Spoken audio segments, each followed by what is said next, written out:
అంటే నిజంగా first of all congratulations and very happy to see you again in your usual self on the screen. Thank you. Naresh అంటే అల్లరి, అల్లరి అంటే నరేష్ అనే ఒక ముద్ర అది చాలా స్ట్రాంగ్గా మెయింటైన్ చేయగలిగావు. అది దట్ ఈస్ ది కేస్. తర్వాత again you have taken another new lease in career. But ఇది మళ్ళీ కొత్తగా, ఎంతో కొత్తగా అనిపిస్తుంది చూస్తుంటే, స్క్రీన్ మీద చూస్తుంటే. And but as far as your personal experience is concerned, అసలు దీన్ని ఎక్స్పెరిమెంట్ చేసేటప్పుడు ఇన్ని సినిమాలు మారిపోయి మళ్ళీ coming back to that same original position, అసలు నీ ఎక్స్పెరిమెంట్ ఎలా అనిపించింది నీకు? అంటే ఎలా అనిపించింది అంటే సార్, సన్ రైజర్స్ వచ్చి ఉప్పల్ స్టేడియంలో ఆడితే ఎలా ఉంటుంది, మన హోమ్ గ్రౌండ్ ఇది, కామెడీ మన హోమ్ గ్రౌండ్ అండి. సో చాలా రోజుల తర్వాత టూర్కి వెళ్ళి వచ్చి మన హోమ్ గ్రౌండ్లో మ్యాచ్ ఆడుతున్నట్టుంది. ఫ్యాంటాస్టిక్. తర్వాత ఈ సినిమా చేసిన తర్వాత, కంప్లీట్ అయిన తర్వాత నీకు దాంట్లోంచి మళ్ళీ ఆ జానర్లోంచి బయటకు వచ్చి మళ్ళీ ఇంకో సినిమా చెయ్యాలంటే అసలు how will it feels for you Naresh? Sir that is an active thing sir. అంటే స్విచ్ ఆన్ స్విచ్ ఆఫ్ అవ్వాలి. మనం చేసే పాత్రలు, ఒక కామెడీ సినిమా చేస్తుంటే మనం అక్కడ కామెడీ ఎమోట్ చేయాలి. అదే సీరియస్ క్యారెక్టర్ చేసినప్పుడు. So I think as an యాక్టర్గా 62 సినిమాలండి, ఇది 62వ సినిమా. కొడతారు ఇంకా ఇప్పుడు కూడా నేను అలాగే అంటే. So it's been an experience అండి. అంటే it's been a learning experience. నేను చాలా మంది పెద్ద పెద్ద డైరెక్టర్స్ దగ్గర చేశాను, బాపు గారు, విశ్వనాథ్ గారు, ఇలాంటి వాళ్ళ దగ్గర చాలా నేర్చుకున్నానండి. So it's become an easy thing. And for me what I believe is actor should be a switch off switch on అండి. ఎక్కడంతా మనం 90% యాక్ట్ చేసినా, 99.9% చేసినా 1% of Naresh has to be there అండి. ఎందుకంటే పైనుంచి ఏదైనా పడుతున్నా, లైట్ పడుతున్నా, ఇంకోటి ఏదన్నా, we have to be prepared for that. Exact. So అంతనే జీవించేయనని చెప్తానండి. నేను జీవించను కానీ ఎక్కడో న్యాచురల్గా ఉంటాను, మొత్తం ట్రై చేస్తాను. అదే. తర్వాత ఈ ట్రైలర్ ఇప్పుడు చూస్తున్న దాంట్లో ఎక్కడో ఒక చోట ఒక చిన్న సీరియస్ టచ్ కనిపించింది. అవునండి. అది what that serious touch can be? అంటే ఇట్స్ అబౌట్ అండ్ ఎమోషన్ అండి. అంటే పెళ్లి కాని వాళ్ళు ఉంటే వాళ్ళ ఇంట్లో ఎంతమందికి, అంటే ప్రతి ఒక్కళ్ళు వచ్చి పెళ్ళి ఎప్పుడు, పప్పను ఎప్పుడు పెడతావు అని అడుగుతుంటారండి క్వశ్చన్స్. వాళ్ళ ఇంట్లో ఎంతమంది బాధపడుతుంటారు. ఇంకా అక్కడి నుంచి హౌ ఒక మ్యారేజ్ అన్నది జరగకపోతే వాళ్ళ అప్సైడ్లో అయిపోతుంది జీవితం. సో దాని గురించి చూపిస్తుంది జరుగుతుంది. It has an emotion also అండి towards the end of the film. It has an emotional connect అండి. అదే మరీ పూర్తిగా ఏదేదో లల్లబీలా కాకుండా లేదండి. ఎందుకంటే ఏ సినిమా చేసినా కూడా అండి బయటకు వచ్చిన తర్వాత వీ హ్యావ్ టు అంటే ఇప్పుడు బయటకు వచ్చేటప్పటికి మనకు ఒక కంటెంట్, ఏం సినిమా దేని గురించి చెప్తున్నాం, ఒక ఏ ఇష్యూని అడ్రస్ చేస్తున్నాం చెప్పాలి కదండి. ఇష్యూ లైక్ దీంట్లో కూడా ఒక చిన్న సీరియస్ ఇష్యూని అడ్రస్ చేయడం జరుగుతుందండి. చాలా మందికి అది ఇప్పటికీ తెలియదు. అది అంటే బాగుంటుంది, పెళ్ళి అనే దాని మీద ఎంత మోసాలు జరుగుతున్నాయి అన్నది కొంచెం చూపిద్దాం, అది కామెడీ విధంగా చూపిద్దామని చేయడం జరిగింది. All the very best. Thank you. Good luck. Thank you. Naresh గారు, ఆ ఒకటి అడక్కు అంటే మాకు గుర్తుకొచ్చేది రాజేంద్ర ప్రసాద్ గారు, ఇటు నాన్నగారు, ఆ సినిమానే. ఇప్పుడు దాన్ని మించేలాగా ఈ సినిమా ఉండబోతుందా? ఈ టైటిల్ పెట్టడానికి కారణం ఏంటండి అసలుకి? దానికి దీన్ని కంపేర్ చేయొచ్చు సార్ ఫస్ట్. ఎందుకంటే అది ఇది టోటలీ డిఫరెంట్ అండి. దాంట్లో ఏంటంటే పెళ్లి కాని, అంటే సెటిల్ అవ్వకుండా పెళ్లి చేసుకున్నాడు కదా, దీంట్లో సెటిల్ అయినా పెళ్ళి అవ్వనివాడు కదా. So it's two different thing అండి. మీరు చాలా రకరకాల టైటిల్ అనుకున్నాం. బట్ జనరల్గా ఏంటంటే పెళ్ళి ఎప్పుడు, లేకపోతే ఉద్యోగం ఎప్పుడు, లేకపోతే పిల్లలు ఎప్పుడు, ఇలాంటి జనరల్ క్వశ్చన్స్ అడుగుతుంటారు. సో అలాంటి దాని దగ్గర మనకు ఆన్సర్ ఉండదు. సో అలాంటిటప్పుడు హీరో ఆ ఒకటి అంటుంటాడు, ఆ ఫ్రస్ట్రేషన్ నుంచి వచ్చి ఫన్ ఉంటుందండి. సో దానికోసం పెడతాం జరిగింది కానీ, అంటే సినిమాకి కథ క్యాప్టెన్ పెడతాం జరిగింది కానివ్వండి, దానికి దీనికి ఎటువంటి పొంతన లేదు. రియల్ లైఫ్లో మిమ్మల్ని ఆ ఒకటి అడగవద్దు అని ఎవరన్నా అన్నారా? పిల్లలు ఎప్పుడు అడుగుతూ ఉంటారు కదండి, పెళ్ళి ఎప్పుడు, చదువుకున్నప్పుడు అంతా అడిగారు. ఇప్పుడు ఈ మధ్యకాలంలో ఏంటంటే ఇంకేంటి, ఇంకో 2 రోజులు కనేయచ్చు కదా అన్న. That depends on me and my wife, not you. So ఆ ఒకటి అడగని ఆ విషయంలో అనిపిస్తుంటుంది. ఇట్స్ అ పర్సనల్ థింగ్ అండి. It's a personal space, you can go in to the personal space. ఇప్పుడు ఎలక్షన్ టైంలో ఈ సినిమా రిలీజ్ చేస్తున్నా అంటే చాలా సినిమాలు పోస్ట్ పోన్ అవుతున్న పరిస్థితి ఉంది. ఈ టైంలో మీరు రిలీజ్ చేయడానికి కారణం ఏంటి అసలు? సార్ దేని దాందే సార్, ఎలక్షన్స్ ఉంటే ఎలక్షన్స్, ఇప్పుడు ఎంతమంది వచ్చారు కదండి థియేటర్స్కి. సో డెఫినెట్గా సో దాని దారి దీని దారిది ఇదే. సో ఎంటర్టైన్మెంట్ అన్నది మనకు పార్ట్ ఆఫ్ తెలుగు కల్చర్ అండి. మనకి ఎంతున్నా, టెన్షన్స్ ఉన్నా, హాలిడేస్ వచ్చినా, సంక్రాంతి వచ్చినా, పండుగలు వచ్చినా సినిమా. సో ప్లస్ మనకి అందరికి ఎగ్జామ్స్ అయిపోయినాయండి, సమ్మర్ వెకేషన్స్. సో చాలామంది బిలో 18 ఉంటారు కదండి, వాళ్ళందరూ సినిమాకి వెళ్ళి బయటకు వెళ్ళాలి కదా. సో డెఫినెట్గా ఫ్యామిలీతో వచ్చే సినిమా. సో దానికోసం టార్గెట్ చేసి పెట్టి 3వ తారీఖు. Faria. Hi, myself. Hema Malini here. So, first of all, Jatiratnalu is a biggest hit, అది కూడా కామెడీ జోనర్లోనే వచ్చింది. అండ్ ఆ తర్వాత what you did was not that much successful, and again you are coming with the comedy. Do you think comedy is your plus point? Actually నేను జనరల్గా కూడా చాలా ఫనీ అండి. ఎప్పుడైనా మీరు మాట్లాడితే మీకు తెలుస్తుంది, హ్యూమర్ చాలా ఎక్కువ నాకు. Yes, we నేను నా can బ్యాండ్ see it కొడుతున్నాను, పర్లేదు. కానీ అలా అనిపించవచ్చు కరెక్టా? అనిపించవచ్చు. అప్పుడప్పుడు కొంచెం బట్లర్ తెలుగు. అలా maybe you can say that. ఎందుకంటే కామెడీ నాకు థియేటర్ డేస్ నుంచి ఇష్టం అండి. Comedy place, comedy movies. So అది ఒక సీరియస్ బిజినెస్ అండి. అలా చెప్తారు కదా, comedy is a very serious business అని చెప్తారు. అది ఈజీ కాదు. అండ్ మేబీ అందుకే those characters they connect easily with people. And everyone loves to have a good laugh. They like to have a light-hearted 2 hours sitting in the theater, forget their own lives. So I think maybe comedy might be that thing. So Naresh గారు sir hi. So అంటే కొంచెం gap ఇచ్చినా సరే we are very happy to see you on in comedy genre అనమాట. And trailer was very impressive. And చేస్తున్నప్పుడు you will get be more attached అని అంటాను నేను, ఎందుకంటే because of your dad did many comedy films. So మీకు ఎలా అనిపించింది చేస్తున్నప్పుడు, అరే మా డాడీ ఈ టైప్ ఆఫ్, అంటే ఆయన ఫస్ట్ టైం డైరెక్టర్ కాబట్టి you given a chance. So నాన్నగారు ఇలా చేసి ఉండేవారు, అలాంటివి ఏమన్నా ఇందులో లైక్ ఉండుంటే బాగుండు, ఇది మా నాన్నగారు స్టైల్ మీరు ఇందులో ఇంక్లూడ్ చేయండి అని అలాంటి ఏమైనా సజెషన్స్ ఇచ్చారా? అంటే ఫస్ట్ నుంచి మేము ఆ ఒక్కటి అనుకోలేదండి. టైటిల్ చాలా రకరకాల టైటిల్స్ అనుకున్నాం. దాని తర్వాత ఆ ఒక్కటి అడగని నాకు తెలిసి 2-3 నెలల ముందు ఫిక్స్ అయ్యామండి. సో అంటే life comes in full circle అంటారు చూసారా, ఎక్కడో తెలియకుండా ఆ ఒక్కటి అడుగుకి నేను అది చైల్డ్ ఆర్టిస్ట్గా నేను ఫస్ట్ సినిమా అండి అది నాకు. సో ఆ సినిమాలో రాజేంద్ర ప్రసాద్ గారి సినిమాలో కూడా నేను ఆ చైల్డ్ ఆర్టిస్ట్గా చేశాను. సో అప్పుడు చైల్డ్ ఆర్టిస్ట్గా ఆ సినిమాతో ఇంట్రడ్యూస్ అయ్యి ఇప్పుడు అదే టైటిల్తో హీరోగా చేస్తున్నందుకు చాలా ఆనందంగా ఉంది. సో బరువు ఉందండి, డెఫినెట్గా బాధ్యత ఉంది. బట్ డెఫినెట్గా ఆ రెండు కాపాడుతాం, నాన్నగారి పేరు కాపాడుతాం, మంచి సినిమా తీస్తామని కాన్ఫిడెంట్గా ఉన్నాం. రవి గారు, అబ్బూరి రవి గారు సార్, ట్రైలర్ చాలా బాగుంది. కంగ్రాట్స్. అబ్బూరి వారి మాటలు అల్లరి వారి నోట బాగా పేలినట్టున్నాయి. Thank you sir. సో ఇప్పుడు అంటే ఈ కొంచెం ట్రైలర్ చూస్తుంటే ఇవి ఉన్నాయి కదా, మ్యారేజ్ వెడ్డింగ్స్, వాటి మీద ఏమైనా సెటారికల్గా ఉండిపోతుందా? సెటైర్ అన్నది ఏముండదండి. ఇందాకైనా సీరియస్గా ఉందన్నారు కదా, లైఫ్లో పెళ్లి కన్నా సీరియస్ మ్యాటర్ ఏమైనా ఉంటుందండి? పెళ్లి చేసుకునే వాడికి బాగా తెలుస్తుంది, చేసుకోబోయే వాళ్ళకి ఈ సినిమా చూసాక అర్థం అవుతుంది. సీరియస్ మ్యాటర్స్ ఉంటాయండి, ఎమోషనల్ మ్యాటర్స్ ఉంటాయి. ఎమోషనల్గా డీల్ చేస్తాం, సెటైరికల్గా డీల్ చేయలేదు. పెళ్ళిని సెటైరికల్గా మాత్రం డీల్ చేయలేదు. మ్యారేజెస్ ఆర్గనైజేషన్స్ చాలా వచ్చాయి. అంటే లైఫ్లో ఫస్ట్ టైం చేసుకునే వాళ్ళు అందరికీ బాగా ఉండాలనుకుంటారు. వీటి వల్ల చాలా ఆర్గనైజేషన్స్ వాటికి వచ్చాయి. దానివల్ల కొంతమంది ఇబ్బంది పడుతున్నారు కూడా. సో ఈ సినిమాలో కామెడీతో పాటు అలాంటి మెసేజ్ ఏదైనా ఉంటుందా? మెసేజ్ అని చెప్పగానే చూస్తుంటే మనకు అర్థం అవుతుందండి. మన గురించి మన మనిషి ఒకడు అక్కడ మాట్లాడుతున్నాడు అనిపిస్తుంది ఆయన్ని చూస్తుంటే. సినిమాలో మనందరు రిప్రజెంటేటివ్ ఒకటి మొత్తం ప్రపంచానికి తెలిసేలా మాట్లాడుతున్నాడు అని అనిపించేలాగా ఆయన సీన్స్ అన్ని డిజైన్ చేయడం జరిగిందండి. వాళ్ళందరూ రిప్రజెంటేటివ్, పెళ్ళి కాకుండా క్రాస్ రోడ్స్లో ఉండిపోయి ఎటెళ్లాలో తెలియని ఒక పరిస్థితిలో ఉన్న వాళ్ళకి రిప్రజెంటేటివ్లో సినిమాలో ఆయన ఉంటారు. వాళ్ళందరి గురించి మాట్లాడతారు. నరేష్ గారు సార్, ట్రైలర్ చాలా బాగుంది. బ్యాక్ టు ఫెవిలియన్ అంటే మళ్ళీ అల్లరి కామెడీలోకి వచ్చారు. సో ఇవే కంటిన్యూ చేస్తారా, లేదా అప్పుడప్పుడు కొంచెం సీరియస్ టచ్ కూడా చేస్తారు? నాని చెప్పినట్టు అది చేస్తుండే ఇది చేస్తానండి. బట్ కామెడీ అన్నది నాకు అంటే నా దగ్గర నుంచి చాలా మంది ఇష్టపడుతున్నారు.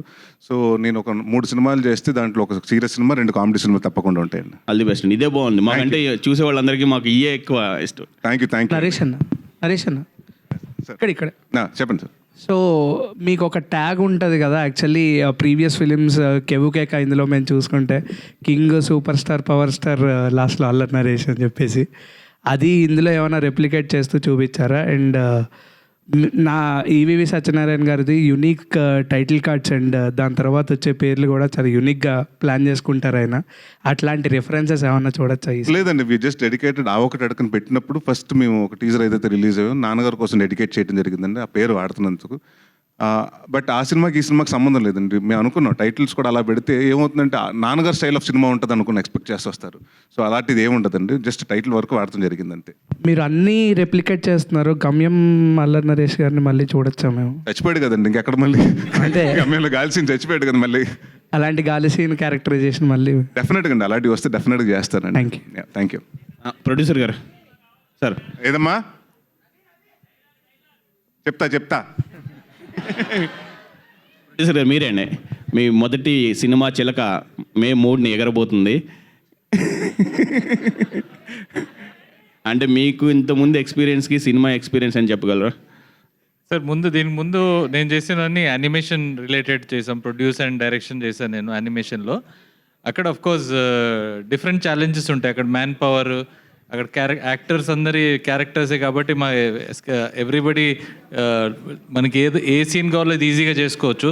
ఇక్కడంటే ఆ లొకేషన్ ఎతకాలి, ఇక్కడ మనకి లైటింగ్ చేయాలి, ఇవన్నీ మన కంట్రోల్లో ఉండవు. వర్షం పడవచ్చు, ఒకసారి ఎండ ఎక్కువ రావచ్చు, క్లౌడ్ లైటింగ్ చేంజ్ అవ్వచ్చు. ఈ ఛాలెంజెస్ ఉంటాయండి లైఫ్ ఫీల్డ్లో. మేకింగ్ షూర్ ప్రొడక్షన్ యూనిట్లో అన్నీ వచ్చాయా లేదా, కెమెరాలు వచ్చాయా, ఈ ఛాలెంజెస్ అండ్ స్ట్రెస్ ఉంటుందండి. But it is very enjoyable. ఇది ఫస్ట్ సినిమా అయినా నాది.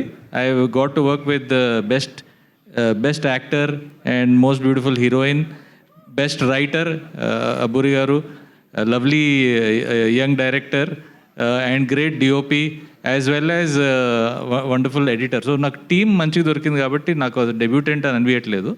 So I really enjoyed doing this film and definitely ఇది జస్ట్ బిగినింగ్ అండి, ఇంకా చాలా వస్తాయి. All the best. నరేష్ గారు, అయితే మీరు మళ్ళీ కమ్బ్యాక్ అంటే మీ ఓన్ జానర్లోకి వచ్చేసారు. బట్ రీసెంట్గా చూస్తుంటే మ్యాడ్, ఓం భీమ్ బుష్ ఇలాంటి సినిమాలు చాలా హిట్ అయ్యాయి కామెడీ పరంగా. బట్ కొన్ని మూవీస్ కామెడీ జానర్లో వచ్చినా కూడా పెద్దగా ఎక్కట్లేదు. ఈ సినిమా విషయంలో మీరు ఎట్లాంటి కేర్ తీసుకున్నారు? ఏమైనా సజెషన్స్ ఇచ్చారా? ఈ సినిమా ఏంటంటే కంటెంట్ బాగుంటే ఎక్కుతుందండి. సో డెఫినెట్గా ఈ సినిమాలో మేము ఒక కంటెంట్ నమ్మాం డెఫినెట్గా. అండ్ దీంట్లో కూడా మీ స్పూఫ్ కానీ ఉండే స్లాప్స్టిక్ కామెడీకి వెళ్ళకుండా ఆర్గానిక్ కామెడీకి వెళ్ళామండి. సో కథల నుంచి కామెడీ వస్తుంది, క్యారెక్టర్స్ నుంచి కామెడీ వస్తుంది కానీ కామెడీ కోసం కథ రాయలేదు మేము. సో డెఫినెట్గా ఇట్ విల్ బీ అంటే మీరు అది మీరు చూసిన తర్వాత మీరు డిసైడ్ అవుతారు, ఆడియన్స్ డిసైడ్ చేయాలంటే. మీ సినిమా చూసినంత వరకు మేము కష్టపడతాం 100%. సో అది బాగుందా బాగాలేదని ఫ్రైడే వాళ్ళు డిసైడ్ చేస్తారు. So but we're very positive అండి. అంటే తెలిసిపోతుంది కదా, ఒక సినిమా చేసిన తర్వాత మనకు ఫీలింగ్ తెలిసిపోతుంది కదండి. సో వీఆర్ అంటే everything looks positive as of now. Naresh చెప్పండి సార్. నరేష్ గారు హియర్ బ్యాక్ టు పెవిలియన్ అని ఒక వర్డ్ ఉంటుంది. బేసిక్గా ఇప్పుడు ఎస్ఆర్హెచ్ చాలా ఆడుతుంది కమ్బ్యాక్ ఇచ్చి. సో ఒక టైంలో ఏ సినిమాలు ఆడకపోయినా బాగోపోయినా నరేష్ సినిమా రిలీజ్ అయితే అబ్బా సాయిరామ్ అనిపించేది. వెళ్ళి చూసుకోవడానికి కంఫర్ట్ ఇచ్చేవారు. మేము కొనే టికెట్కి వర్త్ చూపించేవారు కొన్ని సంవత్సరాల క్రితం వరకు. అంటే ఇప్పుడు ఎక్స్పెరిమెంటల్ ఫిలిమ్స్ చేస్తున్నారు మీరు. సో ఇప్పుడు ఈ సినిమా మళ్ళీ బ్యాక్ టు పెవిలియన్లా మీకు ఉంటుంది అంటారా? అంటే బ్యాక్ టు పెవిలియన్ అని కాదండి. మళ్ళీ అంటే నేను రాజీవ్ గారి దగ్గరకు వచ్చినప్పటికి ఇట్స్ ప్రొడ్యూసర్ చాయిస్ అండి. నేను రాజీవ్ గారిని ఫస్ట్ టైం కలిసినప్పుడు ఎలాంటి సినిమా చేద్దాం అనుకుంటున్నారంటే, నేను మీతోటి కామెడీ ఫుల్ లెంత్ కామెడీ అంటూ బెండప్ కితకతలు అలాంటి సినిమా ఒకటి ఎక్స్పెక్ట్ చేస్తున్నానని చెప్పారు. సో ఇప్పుడు ఇట్స్ అబౌట్ అ ప్రొడ్యూసర్, వాళ్ళకి ఏం కావాలో నేను డెలివర్ చేయాలి. అంతేగాని నేను సీరియస్ సినిమా చేస్తాను మీరు చేయండి నేను చెప్పనండి. సో అలాగే కథ కుదరాలండి. సో నేను నాంది తర్వాత చాలా కథలు విన్నానండి. మన ఉగ్రం తర్వాత, నాసామి రంగ తర్వాత కూడా విన్నాను. నాకు అంత అంటే ఇదివరకు అంటే నాకు ఫస్ట్ నేను ఒక కామెడీ కథ చెప్పినప్పుడు నేను ఎంజాయ్ చేయాలండి. అంటే దీంట్లో అంత స్కోప్ ఉంది, అంతమంది ఆడియన్స్ నవ్వించగలుగుతాను, నాకు ఒక కాన్ఫిడెన్స్ ఉండాలండి. సో అలాంటి పెద్ద రాలేదు. బట్ ఈ కథ విన్నప్పుడు డెఫినెట్గా చాలా మంచి మీనింగ్ఫుల్ మెసేజెస్ ఉన్నాయి. అంటే మెసేజ్ చెప్పొచ్చు. అండ్ పెళ్లి కాని అనేది ఇట్స్ నాట్ లైక్ మన ఒక తెలుగు ప్రాబ్లమే కదండి, తెలుగు స్టేట్స్ ప్రాబ్లమే కదండి. కన్యాకుమారి నుంచి కాశ్మీర్ వరకు అందరికీ అదే ప్రాబ్లం ఉంది. సో అందరికీ అపీల్ అవుతుందని ఈ సినిమా చేయడం జరిగిందండి. అండ్ ఆడియన్స్ అడగమన్న క్వశ్చన్ ఒకటి, ఇప్పుడు చాలా రిలీజ్ సినిమాలు వస్తున్నాయి. ఇఫ్ రిలీజ్ చేయాలనుకుంటే మీ సినిమాల్లో ఏ సినిమా చేస్తారు? నేను ఆడియన్స్కి ఏదైతే ఇష్టమో ఆ సినిమా చేస్తానండి. కితకితల సో కితకితలు రిలీజ్ అందరు చూడండి, ఆడియన్స్ కితకితలు అన్నారు కాబట్టి ప్లాన్. రాజీవ్ గారు కితకితల ఓకే, కితకితలు నరేష్ గారు సుడిగాడ. నరేష్ గారు సో మీ అందరికీ కొత్తగా ఇంకోటి చెప్తున్నాను. Probably I started writing Sudigadu 2. Next year will probably see Sudigadu 2. Naresh garu, అంటే ఇప్పుడు ప్రస్తుతం చూస్తుంటే 2 తెలుగు రాష్ట్రాల్లో కూడా కొద్దిగా హాట్ టాపిక్ ఎలక్షన్స్ జరుగుతున్నాయి. మీరు ఏ పార్టీకి సపోర్ట్ చేస్తారు? ఆ ఒకటే అడగండి. ఆ ఒకటి అడగకూడదా? సార్ ఇక్కడ మాకు అలాంటి కాదు సార్. ఇక్కడ మా ఒక సినిమాకి వచ్చినప్పుడు ప్రతి కాస్ట్ క్రీడ్ అని కాదండి, అందరూ రావాలి ఒక సినిమాకి. సో ఐఎమ్ నాట్ నాకు పొలిటికల్ ఇంట్రెస్ట్ లేదు, పొలిటికల్గా నేను ఎప్పుడు జాయిన్ అవుతాను అనుకోలేదు, అవ్వను కూడా. సో నాకు అలాంటిటప్పుడు పార్టీస్లో ఇష్టం లేదండి. So I support whatever majority of people support. ఓటేస్తుంటారా? ఓటేసానండి. మన తెలంగాణ ఎలక్షన్స్లో వేసా ఓటు. ఇక్కడ ఉంది హైదరాబాద్. ఓకే. హలో మల్లి గారు, హాయ్ అండి. Hello sir, I'm Babita. యాక్చువల్గా మీరు రాసుకున్న స్టోరీ కామెడీ అయినప్పటికీ ఇంతమంది కామెడీ స్టార్స్ని, జెమీ లివర్ గారు, హర్ష గారు, వెన్నెల కిషోర్ గారిని, ఇంతమందిని పెట్టుకొని ఫర్ ద ఫస్ట్ టైం మీరు పెద్ద ప్రాజెక్ట్ అనే చెప్పాలి మీకు, బీయింగ్ అ ఫస్ట్ డైరెక్టర్గా. సో ఎంత ఛాలెంజింగ్గా అనిపించింది. అండ్ జెమీ లివర్ గారితో వర్క్ చేయించారు, ఫస్ట్ టైం మన తెలుగు స్క్రీన్ పైన కనిపిస్తున్నారు. సో వీళ్ళందరినీ ఒకే దగ్గర పెట్టి వర్క్ చేయించడం, how challenging it was for you? Actually నాకు చాలా హ్యాపీ అనిపించింది వీళ్ళందరిని చూస్తూ, వాళ్ళు చేసే కామెడీకి.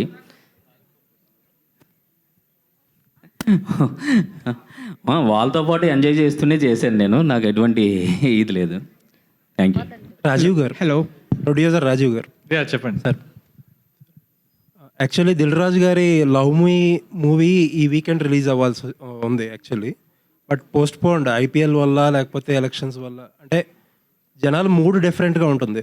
నరేష్ గారు అన్నట్టు ఏంటంటే ఎంటర్టైన్మెంట్కి ఉంటుంది స్కోప్, బట్ ఏంటంటే టోటల్లీ అటెన్షన్ డిఫరెంట్గా ఉన్నప్పుడు, ఇలాంటి టైంలో ఒక సినిమా రిలీజ్ చేస్తున్నప్పుడు ఒక అటెన్షన్ గ్రాప్ చేస్తూ చేసే ప్రమోషన్స్ ఎంత డిఫికల్ట్గా ఉన్నాయి, ఏ విధంగా ప్లాన్ చేసుకుంటున్నారు?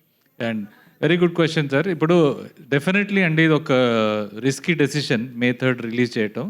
కానీ ఇలాంటి ఎనీ టైం ఇలాంటి ఆపర్చునిటీ ఉన్నప్పుడు ఒక పాజిటివ్ ఉంటుంది, ఒక నెగిటివ్ ఉంటుంది. నెగిటివ్ ఏంటంటే of course right no all eyeballs are in elections. కానీ యాజ్ హ్యూమన్ బీయింగ్స్ మనం అందరికీ ఎంటర్టైన్మెంట్ కావాలి. ఎంటర్టైన్మెంట్ అఫ్ కోర్స్ మనం ఇప్పుడు జస్ట్ లైక్ మన life, daily life is going on well, మనకి అందరికీ ఎంటర్టైన్మెంట్ కావాలి.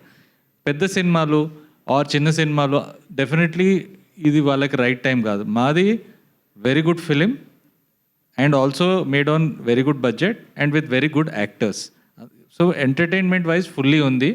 సినిమా చూసాక మాకు చాలా కాన్ఫిడెన్స్ వచ్చింది, ఇది ఏ టైంలో రిలీజ్ చేసినా బాగా చేస్తుందని.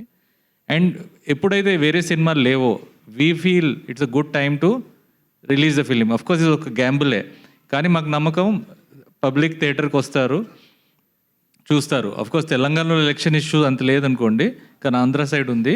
బట్ డెఫినెట్లీ అక్కడ కూడా ఎక్కడైనా ఎంటర్టైన్మెంట్ కావాలి. అఫ్కోర్స్ ఎలక్షన్ ర్యాలీస్ ఇవన్నీ కొంచెం డైవర్ట్ అవుతాయి మాకు, but still like we all need entertainment. And ఈ ఫిలిం ఆ ఒకటి అడుక్కు డెఫినెట్లీ ఆ ఎంటర్టైన్మెంట్ మన ఆడియన్స్, తెలుగు ఆడియన్స్కి ఇస్తుంది. యానిమేషన్ బ్యాక్గ్రౌండ్ నుంచి వచ్చారు కదా మీరు, you have come from other business. Yeah sir. ఆ బిజినెస్తో కంపేర్ చేసుకుంటే ఫిలిం ఇండస్ట్రీ ఎంత ఆర్గనైజ్డ్గా ఉంది లేకపోతే ఎంత అన్ఆర్గనైజ్డ్గా ఉంది? అన్ని ఫీల్డ్లో ఛాలెంజెస్ ఉన్నాయండి. ఇప్పుడు ఈ ఫిలింలో ఫిలిం ఇండస్ట్రీలో డిఫరెంట్ టైప్స్ ఆఫ్ ఛాలెంజెస్, మా ఫీల్డ్లో డిఫరెంట్ టైప్ ఆఫ్ ఛాలెంజెస్. మాకు ఎగ్జాంపుల్ ఒక యానిమేషన్ ఎపిసోడ్ చేయాలంటే 100 మంది మినిమం ఎపిసోడ్ 1 month పనిచేయాలి. ఇక్కడ ఒక సినిమా తీయాలంటే టోటల్గా ఒక 200 మంది క్రూ అవసరం ఉంటుంది. సో డిఫరెంట్ ఛాలెంజెస్ ఇక్కడ అండ్ అక్కడ. ఏదైనా అంటే of course any industry is difficult. Film industry మీద of course all eyeballs are there on film industry. Obviously name, fame, everything comes from this industry fastest, and we are very excited, and I'm thankful to Telugu audience for I'm sure they will support by going to see Allari garu and Faryas Avokati Adukku. Naresh గారు ఇక్కడ sir, ఈ cinema అంతా కూడా ఏంటంటే పెళ్ళి ఎప్పుడు అవుతుంది ఇలాంటి కైండ్ ఆఫ్ థింగ్ కదా, పెళ్ళి అనే దాని మీద నడుస్తుంది కదా. మీరు పెళ్ళైన తర్వాత ఇంట్లో ఎక్కువగా ఆ ఒకటి అడక్కు అని చెప్పింది ఏంటి?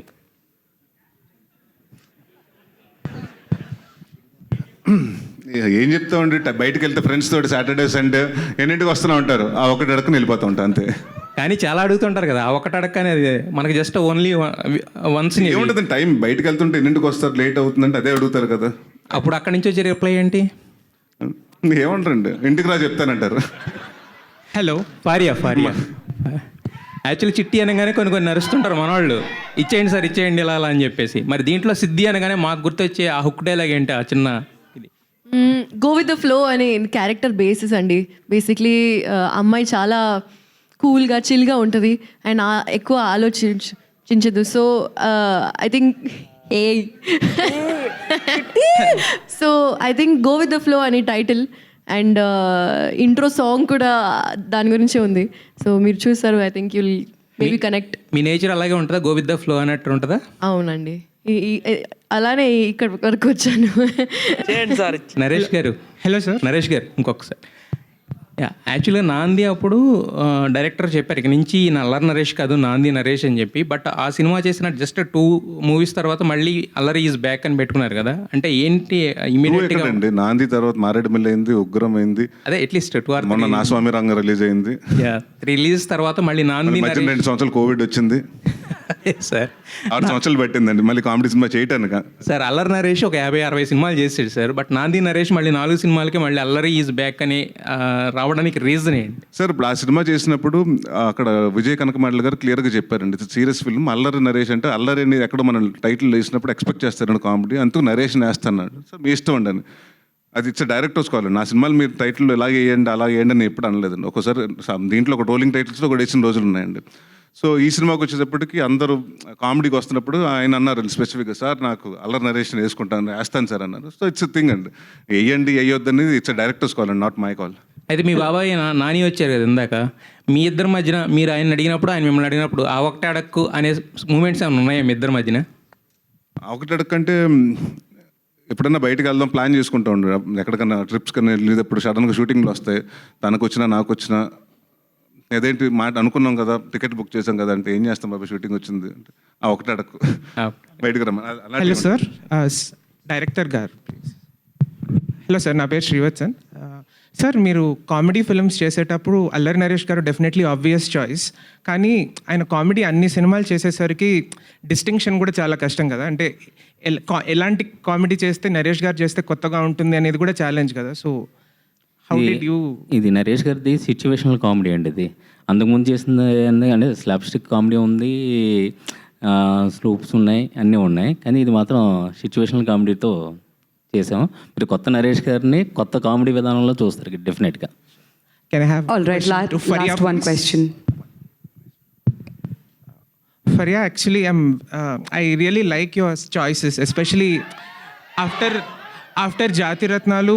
You could have done like the regular commercial blockbusters, but you did a special appearance, you did a dance appearance, you did a web series. So, is it difficult for you to choose your next project after a hit, or what was the situation like after Jati Ratnalu? Definitely difficulty అయితే వచ్చింది, because I was very new to the industry. I had no godfather, no role model at that point kada. So any decisions nene, చూసి చేస్తాను. And at some point, of course, I realized that all of this has to be koncham planned ga. And I think 1 year padindi naku easyga to understand how to navigate through all of this. And ippudu I think I feel like a completely new person in entering the industry again. Kani eppudu I didn't feel like an outsider, and that's the best part. Jati Ratnalu release ayin tarvata immediate ga naku own chesesaru andaru, industry, audience andaru, and I know, right? And I think that was the best part about the whole thing, because y'all made it easier for me. Siddhi alias Faria గారు, ఇందాకలా మీరు stage ఎక్కే ముందు మీ కాళ్ళకి దెబ్బ తగిలింది అనుకున్నాను, పాపం blood వస్తుందేమో అని. అక్కడ చూస్తే ఒక టాటూ ఉంది. So what was the reason about that tattoo and what was the meaning about that? ఏమన్నారు? అరే ఇది ఎంత మిస్ అయ్యానో తెలుసా, మీ కౌంటర్స్ బాగున్నాయి. యాక్చువల్లీ ఇవి రూట్స్ అండి, బికాజ్ పర్సనల్గా I believe that the stronger your roots are, the higher you can grow. And that is the reason why I got this done. I feel like grounding is very, very important, especially when you're dealing with a public life. And yeah, it's a reminder for me to be myself, to be true to my core. Thank you అండి. నరేష్ గారు ఇక్కడ so ఇప్పుడు ఆ ఒకటి అడక్కు అంటూ eligible bachelors కోసం వస్తుంది కదా ఈ మూవీ. అయితే టాలీవుడ్లో కూడా చాలామంది ఉన్నారు. సో మన ప్రభాస్ తీసుకున్న, ఎవరిని తీసుకున్న, మొన్న వచ్చిన విశాల్ కావచ్చు, వీళ్ళంతా కూడా అందరూ అడుగుతున్న ప్రశ్న ఇంటర్వ్యూ లాస్ట్లో కానీ ఫస్ట్లో కానీ ఈ క్వశ్చన్ కంపల్సరీ ఉంటుంది. సో వాళ్ళందరూ ఈ సినిమా చూసి ఎట్లా ఫీల్ అవుతారు అనుకుంటున్నారు మీరు? అది అందరూ కాదు, నన్ను కూడా అడిగారు పెళ్ళి అవ్వక ముందు దాదాపు 6 సంవత్సరాలు అడిగారు ఎప్పుడు పెళ్ళెప్పుడు అని. So I think it's become అంటే అది వాళ్ళ ఇష్టం కదండి, వాళ్ళు ఎప్పుడు పెళ్లి చేసుకుంటారు వాళ్ళ ఇష్టం, వాళ్ళ ఇది. So I have nothing to say about that. Naresh garu, okay, last question అండి. నరేష్ గారు, ఎస్ చెప్ప. సో హియర్ ఆర్గానిక్ కామెడీతో like you are saying like coming back right, organic కామెడీతో ఇదండి ఆర్గానిక్ కామెడీతో you are coming back right. So how I mean ఎంత care తీసుకున్నారు? And also address about music director and also cast and crew, Vennela Kishore and also Murali Sharma, everything. అంటే it's like address ఆయన తీసుకొచ్చిన issue చాలా బాగుందండి, ఇప్పటి వరకు చెప్పలేదు. అండ్ అందరికీ తెలుసు ఎక్కడో ద పాయింట్ ఆఫ్ టైంలో మన సంబంధం చూసుకుంటాం, లేకపోతే ఎక్కడో. సో మ్యారేజ్ అన్న దాని మీద ఎంత మోసాలు జరుగుతున్నాయి అన్నది చాలా మందికి తెలియదు. ఈ జనరేషన్ వాళ్ళతో డిస్కస్ చేశారా మ్యారేజ్ ఇష్యూస్? అదేనండి నేను చెప్తున్నాను కదా, ఏ జనరేషన్ అయినా మీరు ఒక పెలికాన్ ప్రసాద్ అని అప్పుడు వెంకటేష్ గారు చేశారు, దాని తర్వాత మొన్న ఈ మధ్య కాలంలో విశ్వక్సేన్ చేశారు, అశోక్ కళ్యాణం అని. సో డెఫినెట్గా ఎప్పుడు ఎన్ని డెకేడ్స్ మారినా ఆ ప్రాబ్లం మాత్రం మారట్లేదు, పెళ్ళి ఎప్పుడు అని అడిగే వాళ్ళు మారట్లేదు. సో అందుకని ఈ సినిమాలో ఒక డైలాగ్ కూడా ఉంది, మీకు వీలైతే పెళ్లి సంబంధం చూసి పెట్టండి అంతే, పెళ్ళెప్పుడు మాత్రం అడగొద్దని. సో ఏముంటుందండి, నథింగ్ టు సే. అబూర్రావు గారు సార్ ఒకప్పుడు కామెడీ ఫిలిమ్స్లో చాలా మంచి స్టోరీ ఉండేది, కామెడీ హైజీనిక్ కామెడీ ఉండేది. తర్వాత కొంత ఫేజ్లో ఏంటంటే కామెడీ వర్క్ అయినా స్టోరీ కొద్దిగా అటు ఇటుగా ఉన్న ఒక కొంచెం ఆడియన్స్ కూడా చూసి చూడనట్టు వదిలేసేవారు. కామెడీ వర్క్ అయితే by and large cinema is a success. అలా చాలా సినిమాలు వచ్చినాయి. బట్ ఈ మధ్యకాలంలో చూస్తుంటే కామెడీ ఫిలిమ్స్ మీద కూడా చాలా క్రిటికల్గా అయిపోయారు. ఎంత నవ్వుకున్నా సరే లాస్ట్కి ఒక కంప్లీట్ కంక్లూజన్ అనేది పర్ఫెక్ట్గా లేకపోతే కామెడీ సినిమాలు కూడా రిజెక్ట్ చేస్తున్నారు. ఇది ఒక రైటర్గా ఎంత టఫ్ ఇలాంటి టైంలో ఒక కామెడీ సినిమాగా రాయడం? చాలా టఫ్ అండి. ఎందుకంటే అవైలబుల్ సోర్సెస్లో ఏది స్టార్ట్ చేసినా, యూట్యూబ్ చూసినా, ఇంకోటి చూసినా ఎప్పుడూ ఎదురుగుండా కామెడీ ఉంటుంది. వాటన్నిటిని తట్టుకొని మిమ్మల్ని నవ్వించాలంటే వెనకాల బేసిక్గా దాంట్లో ట్రూత్ ఉండాలి, ఆ నిజం ఉండి, ఆ సిచ్యువేషన్ ఉంటే మనం నవ్వించవచ్చు. అండ్ ఎండ్లో ఏదో ఫినిషింగ్ అన్నది ఉంది చూసారా, 360 ట్రిలియన్ల బిజినెస్ జరుగుతుంది పెళ్లి మీద ఇండియాలో. ఓన్లీ పెళ్లి సంబంధాలు వీటి మీద 2500 కోట్ల బిజినెస్ జరుగుతుంది. ఈ చిన్న హింట్ చాలు మీకు దీంట్లో సీరియస్నెస్ ఎంత ఉందో చెప్పడానికి. నవ్విస్తూనే వీటన్నిటి గురించి మాట్లాడతాం. ఒక మీమర్కో లేకపోతే ఒక టీవీలో స్పూప్స్ చేసే వాళ్ళకో మీరు అన్నట్టు ఇందాక ఏంటంటే ఒక సమయంతో, ఒక సందర్భంతో, ఒక సిచ్యువేషన్తో సంబంధం లేదు. జస్ట్ దట్ ఆ టైంకి ఆ పంచ్ అనేది ల్యాండ్ అయితే వర్క్ అయిపోతుంది. బట్ ఒక సినిమా రైటర్కి అలా ఉండదు, ఏంటంటే అన్నీ కుదరాలి. అది అసలు పెద్ద ఛాలెంజ్ కదా. చాలా పెద్ద ఛాలెంజ్ అండి. అంటే మీరు ఎవరికి పెడితే అది రాసేయలేరు, ఎక్కడ రాసేయలేరు. స్పెసిఫిక్ ఆర్టిస్ట్ స్పెసిఫిక్ ఉంటాయండి. ఆయన చేసిన గత సినిమాలన్నీ ఆయన టైమింగ్ ఒకటి ఉంటుంది, నరేష్ గారి టైమింగ్ ఒకటి ఉంటుంది, అండ్ ఈ సినిమా క్యారెక్టర్కి ఒక టైమింగ్ ఉంటుంది. రెండు బ్యాలెన్స్ చేసుకుని ఆ సిచ్యువేషన్కి రాయడమే వెరీ టఫ్ జాబ్. అది చాలా కష్టమైన విషయం, నేను కష్టపడ్డా. థ్యాంక్ యూ అండి. ఆల్ రైట్, థ్యాంక్ యూ అండి.